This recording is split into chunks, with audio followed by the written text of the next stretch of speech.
പക്ഷേ ഒരു സ്കൂളിലാണ് ഇത്തരം ഒരു ആക്രമണം ഉണ്ടായത് എന്ന് മനസ്സിലാക്കുന്നു. നിരവധി വിദ്യാർത്ഥികളൊക്കെയുള്ള ഒരിടമാണ്. അവിടെ ഇത്തരം ഒരു ആക്രമണം അഴിച്ചുവിടാൻ ആക്രമികൾ തയ്യാറായത് എന്തുകൊണ്ടായിരിക്കും? ഇതിന് പിന്നിലെ കാരണം എന്തെങ്കിലും വ്യക്തമാണോ? അനുശ്രീ, ദിവസങ്ങളായി അല്ലെങ്കിൽ ആഴ്ചകളായി വലിയ രീതിയിലുള്ള കലാപങ്ങളാണ് ബംഗ്ലാദേശിൽ നടന്നു വരുന്നത്. ഒസ്മാൻ ഹാദി എന്ന് പറയുന്ന ഇൻകിലാബ് മഞ്ച എന്ന് പറയുന്ന അവിടുത്തെ ഒരു സംഘടനയുടെ, അതായത് ഇപ്പോഴത്തെ ഇടക്കാല സർക്കാരിൻ്റെ നേതാവായിട്ടുള്ള അല്ലെങ്കിൽ നയിക്കുന്ന മുഹമ്മദ് യൂനിസിൻ്റെ വലം കൈയായിരുന്ന ഒസ്മാൻ ഹാദി എന്ന് പറയുന്ന യുവാവിനെ 32 വയസ്സേ ഉണ്ടായിരുന്നുള്ളൂ. അയാളെ ഒരു സംഘം ആളുകൾ വെടിവെച്ച് പരിക്കേൽപ്പിക്കുകയും പിന്നീട് സിംഗപ്പൂരിലെ ആശുപത്രിയിൽ അയാൾ കൊല്ലപ്പെടുകയും ചെയ്തിരുന്നു. അതിനു പിന്നാലെ രാജ്യത്ത് വലിയ രീതിയിലുള്ള അക്രമ സംഭവങ്ങൾ ഉണ്ടായി.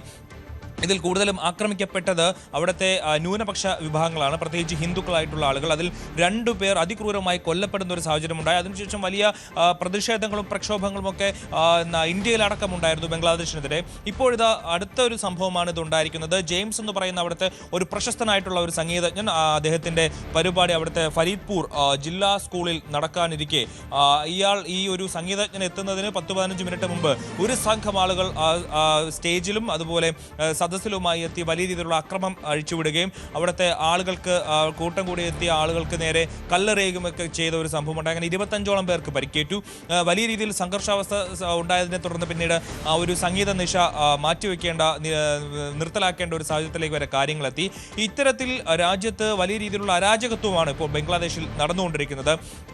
ഫെബ്രുവരി 12-ന് തെരഞ്ഞെടുപ്പ് നടക്കാനിരിക്കുന്ന ഒരു സാഹചര്യം കൂടിയാണ്. എന്നാൽ ഇടക്കാല സർക്കാരിൻ്റെ നേതാക്കൾക്ക്, അതിനെ നയിക്കുന്ന മുഹമ്മദ് യൂനിസിനടക്കമുള്ള ആളുകൾക്ക് ഈ ഒരു കലാപങ്ങളെ അടിച്ചമർത്താൻ അല്ലെങ്കിൽ അവരെ കലാപം നയിക്കുന്നവരെ പറഞ്ഞു മനസ്സിലാക്കാൻ കഴിഞ്ഞില്ല എന്നുള്ളതാണ് ബംഗ്ലാദേശിൽ ഇടക്കാല സർക്കാരിന് പറ്റിയ ഏറ്റവും വലിയ പ്രശ്നമെന്ന് പറയുന്നത്. അവർക്ക് മുന്നോട്ട് കൊണ്ടുപോകാൻ അല്ലെങ്കിൽ സമാധാന അന്തരീക്ഷം അവിടെ നിലനിർത്താൻ കഴിയാത്തൊരു സാഹചര്യമാണ്. ഈ ഒരു സാഹചര്യത്തിലാണ് BNPയുടെ, അതായത് ബംഗ്ലാദേശ് നാഷണലിസ്റ്റ് പാർട്ടിയുടെ നേതാവായിട്ടുള്ള ആക്ടിംഗ് ചെയർമാനായിട്ടുള്ള താരിഖ് റഹ്മാൻ തിരികെ എത്തിയിരിക്കുന്നത്. അത് ബംഗ്ലാദേശിനെ സംബന്ധിച്ച് ഏറ്റവും പ്രധാനപ്പെട്ട ഒരു കാര്യമാണ്. അവരും ജമാഅത്തെ ഇസ്ലാമിയും തമ്മിൽ മുൻപ്, അതായത് അവാമി ലീഗ് നാട്ടിലുണ്ടായിരുന്ന കാലത്ത് അവർ ഒരുമിച്ചായിരുന്നെങ്കിലും പിന്നീട് ആ ഒരു സഖ്യം ഉപേക്ഷിക്കുന്ന ഒരു സാഹചര്യമുണ്ടായി. ജമാഅത്തെ ഇസ്ലാമിക്കെതിരെ വലിയ രീതിയിലുള്ള വിമർശനങ്ങൾ അവർ ഉന്നയിച്ചുകൊണ്ടാണ് ആ സഖ്യത്തിൽ നിന്ന് പിന്മാറിയിരിക്കുന്നത്. എന്നാൽ ഇപ്പോൾ ഈ രാജ്യത്ത് ബംഗ്ലാദേശിനെ സംബന്ധിച്ച് വലിയ രീതിയിലുള്ള രാഷ്ട്രീയ കോലാഹലങ്ങളും കലാപങ്ങളും നടക്കുന്ന ഒരു സാഹചര്യത്തിൽ, വീണ്ടും ഒരു തെരഞ്ഞെടുപ്പ് നടക്കാനിരിക്കുന്ന സാഹചര്യത്തിൽ BNPക്ക് തങ്ങൾക്ക് പല റോളുകളും വഹിക്കാൻ കഴിയുമെന്നുള്ളൊരു കണക്ക് കൂട്ടലിൽ തന്നെയാണ് ഇപ്പോൾ താരിഖ് റഹ്മാൻ 17 വർഷത്തെ ലണ്ടൻ വാസം അവസാനിപ്പിച്ചുകൊണ്ട് തിരിച്ച് ബംഗ്ലാദേശിൽ എത്തിയിരിക്കുന്നത്. ഫെബ്രുവരി 12-ന് നടക്കുന്ന തെരഞ്ഞെടുപ്പിൽ തങ്ങളുടെ സാന്നിധ്യം കൃത്യമായി ഉറപ്പാക്കി അവിടെ ജമാഅത്തെ ഇസ്ലാമി അട്ടിമറിച്ചുകൊണ്ട് ബംഗ്ലാദേശിന്റെ ഭരണ നേതൃത്വം തങ്ങളെ കയ്യിലെത്ത് അതുപോലെ താരിഖ് റഹ്മാൻ അവിടുത്തെ പ്രധാനമന്ത്രി പദത്തിലേക്ക് എത്തുന്നതിന് വേണ്ടി തന്നെ നീക്കങ്ങളാണ് അവിടെ നടന്നുകൊണ്ടിരിക്കുന്നത്. അത് കൃത്യമായി വ്യക്തമാണ്. കാരണം താരിഖ് റഹ്മാൻ എത്തിയതിനു ശേഷം ആശുപത്രിയിൽ കിടക്കുന്ന അമ്മ ഖലേദ സിയെ കണ്ടതിനു ശേഷം പിന്നീട് അവിടെ അദ്ദേഹം പൂർണ്ണമായും തെരഞ്ഞെടുപ്പ് റാലികളിൽ പങ്കെടുക്കാനും ആളുകളോട് സംസാരിക്കാനും സംവദിക്കാനും ഒക്കെയാണ് സമയം ചെലവഴിച്ചു കൊണ്ടിരിക്കുന്നത്. മാത്രമല്ല ഒരു ആഹ്വാനം കൂടി നടത്തിയിരിക്കുന്നു.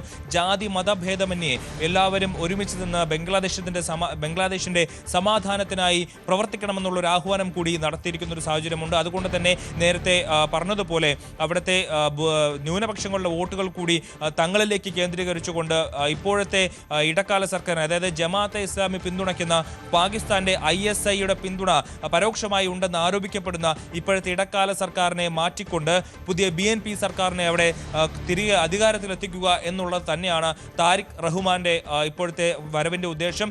അതുകൊണ്ട് തന്നെ ഇപ്പോൾ ബംഗ്ലാദേശിൽ നടക്കുന്ന കലാപങ്ങൾ അത് എത്രയും വേഗം അടിച്ചമർത്താനുള്ള നീക്കങ്ങളിലേക്കാണ് ഇടക്കാല സർക്കാർ പോകുന്നത്. കാരണം അങ്ങനെ അല്ല എന്നുണ്ടെങ്കിൽ തങ്ങൾക്ക് തിരിച്ചടി ഉണ്ടാകും. തെരഞ്ഞെടുപ്പിൽ ജമാഅത്തെ ഇസ്ലാമി അടക്കം ഉള്ള പാർട്ടികൾക്ക് തിരിച്ചടി ഉണ്ടാകുമെന്നുള്ളൊരു ഒരു തിരിച്ചറിവ് കൂടി അവർക്കുണ്ടായിരിക്കുന്നു എന്നുള്ളതാണ് ഇപ്പോൾ മനസ്സിലാകുന്നത്. എന്തായാലും ബംഗ്ലാദേശിനെ സംബന്ധിച്ച് ഏറ്റവും കലാപകലുഷിതമായ ഒരു സാഹചര്യത്തിലൂടെ കടന്നു പോകുന്നു. ഹിന്ദുക്കളടക്കം കൊല്ലപ്പെടുന്ന ഒരു സാഹചര്യം, മാത്രമല്ല സാധാരണക്കാരായിട്ടുള്ള അവിടുത്തെ ജനങ്ങൾ കൂടി ആക്രമിക്കപ്പെടുന്ന ഒരു സാഹചര്യമുണ്ട്. ഇൻകുലാബ് മഞ്ചയുടെ നേതാവ് ഒസ്മാൻ ഹാദിയുടെ കൊലപാതകത്തിന് പിന്നാലെയാണ് ഇത്തരത്തിൽ വലിയ രീതിയിൽ ബംഗ്ലാദേശിൽ രാഷ്ട്രീയ കലാപങ്ങൾ ഉണ്ടായത്. നേരത്തെ നമുക്കറിയാം അവിടെ ഷെയ്ഖ് ഹസീനയെ പുറത്താക്കുന്നതിന് വേണ്ടി വലിയ രീതിയിലുള്ള പ്രക്ഷോഭങ്ങൾ നടന്നു. അതിൽ നിരവധി ആളുകൾ 1400ഓളം പേർ കൊല്ലപ്പെട്ടുവെന്നാണ് UN-ന്റെ കണക്ക്.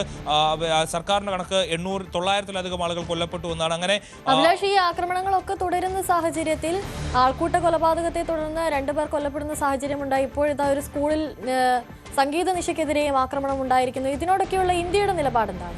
ഇന്ത്യയെ സംബന്ധിച്ച് അവിടെ ന്യൂനപക്ഷ വിഭാഗത്തിൽപ്പെടുന്ന ആളുകൾ കൊല്ലപ്പെടുന്നതിൽ വലിയ ആശങ്ക ഇന്ത്യയുടെ ഭാഗത്തുനിന്നുണ്ട്. കാരണം നേരത്തെ ഇന്ത്യയും ബംഗ്ലാദേശും തമ്മിലുള്ള ഒരു ബന്ധമെന്ന് പറയുന്നത് അത്ര നല്ല രീതിയിൽ പൊയ്ക്കൊണ്ടിരിക്കുന്ന ഒരു സാഹചര്യമല്ല. നേരത്തെ ഷെയ്ഖ് ഹസീനയ്ക്കെതിരെ വധശിക്ഷ അവിടുത്തെ കോടതി വിധിച്ച സമയത്ത് ഷെയ്ഖ് ഹസീനയെ വിട്ടു നൽകണമെന്ന് ഇന്ത്യയോട് ബംഗ്ലാദേശ് ആവശ്യപ്പെട്ടിരുന്നെങ്കിലും ഇന്ത്യ ചെവിക്കൊണ്ടില്ല. ഇപ്പോഴും ഷെയ്ഖ് ഹസീന ഇന്ത്യയുടെ സുരക്ഷയിൽ തന്നെയാണ് കഴിയുന്നത്. അക്കാര്യത്തിലടക്കം ഇന്ത്യയും ബംഗ്ലാദേശും തമ്മിലുള്ള നയതന്ത്രമായിട്ടുള്ള ബന്ധം വലിയ രീതിയിൽ ഉലഞ്ഞിരിക്കുന്ന ഒരു സാഹചര്യമുണ്ട്. മാത്രമല്ല കഴിഞ്ഞ ദിവസങ്ങളിൽ ദിബു ചന്ദ്രദാസ് എന്ന് പറയുന്ന യുവാവിനെ തീ വെച്ച് കൊലപ്പെടുത്തിയതിന് പിന്നാലെ ബംഗ്ലാദേശിന്റെ കോൺസുലേറ്റിലേക്ക്, ഡൽഹിയിലെ ബംഗ്ലാദേശിന്റെ കോൺസുലേറ്റിലേക്ക് വലിയ രീതിയിലുള്ള പ്രതിഷേധങ്ങൾ ഉണ്ടായിരുന്നു. ആ പ്രതിഷേധത്തിനെ വലിയ രീതിയിൽ വക്രീകരിച്ചുകൊണ്ടുള്ള മാധ്യമ വാർത്തകളും പ്രസ്താവനകളും ബംഗ്ലാദേശിന്റെ രാഷ്ട്രീയ പ്രവർത്തകരും മാധ്യമങ്ങളും ഒക്കെ റിപ്പോർട്ട് ചെയ്യുന്ന ഒരു സാഹചര്യം ഉണ്ടായി. അതിനുശേഷം ഇന്ത്യൻ വിദേശകാര്യ മന്ത്രാലയം അതെല്ലാം തള്ളിക്കൊണ്ട് വാർത്താ പ്രസ്താവന ഇറക്കിയിരുന്നു. അങ്ങനെ ഇന്ത്യയും ബംഗ്ലാദേശും തമ്മിലുള്ള ബന്ധം വലിയ രീതിയിൽ ഉലഞ്ഞു നിൽക്കുന്ന സാഹചര്യമുണ്ട്.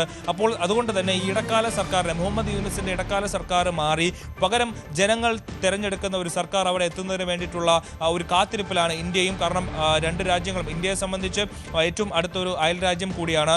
മാത്രമല്ല അവിടെ തമ്മിൽ വലിയ രീതിയിൽ അതിർത്തി പങ്കിടുന്നുണ്ട്. അവിടുന്ന് ഫ്രിഞ്ച് എലമെന്റുകൾ അല്ലെങ്കിൽ അവിടുന്ന് ഈ കലാപകാരിയായിട്ടുള്ള ആളുകൾ ഇന്ത്യയിലേക്ക് കടന്നു കയറാനുള്ള ഒരു സാധ്യതകൾ കൂടി ഇന്ത്യ മുൻകൂട്ടി കാണുന്നുണ്ട്. അതിനനുസരിച്ച് വലിയ രീതിയിലുള്ള സുരക്ഷകൾ കൂടിയാണ് ഇന്ത്യയുടെ അതിർത്തിയിൽ നൽകിയിരിക്കുന്നത്. മാത്രമല്ല ബംഗ്ലാദേശിൽ നിന്ന് ന്യൂഡൽഹിയിലേക്കുള്ള വിസകൾ അവർ താത്കാലികമായി സസ്പെൻഡ് ചെയ്തിരിക്കുന്ന ഒരു സാഹചര്യമുണ്ട്. അങ്ങനെ എല്ലാ രീതിയിലും ഇന്ത്യയും ബംഗ്ലാദേശും തമ്മിലുള്ള ഒരു ബന്ധം അത് ഉലഞ്ഞിരിക്കുന്ന സാഹചര്യം. പക്ഷേ അപ്പോഴും അവിടുത്തെ സാമ്പത്തികകാര്യ ഉപദേഷ്ടാവ് പറയുന്നത് ഇന്ത്യയുമായിട്ടുള്ള ബന്ധം മെച്ചപ്പെടുത്താനുള്ള ശ്രമങ്ങൾ മുഹമ്മദ് യൂനുസിന്റെ ഭാഗത്തുനിന്ന് ഉണ്ടാകുന്നു എന്നുള്ളത് തന്നെയാണ്.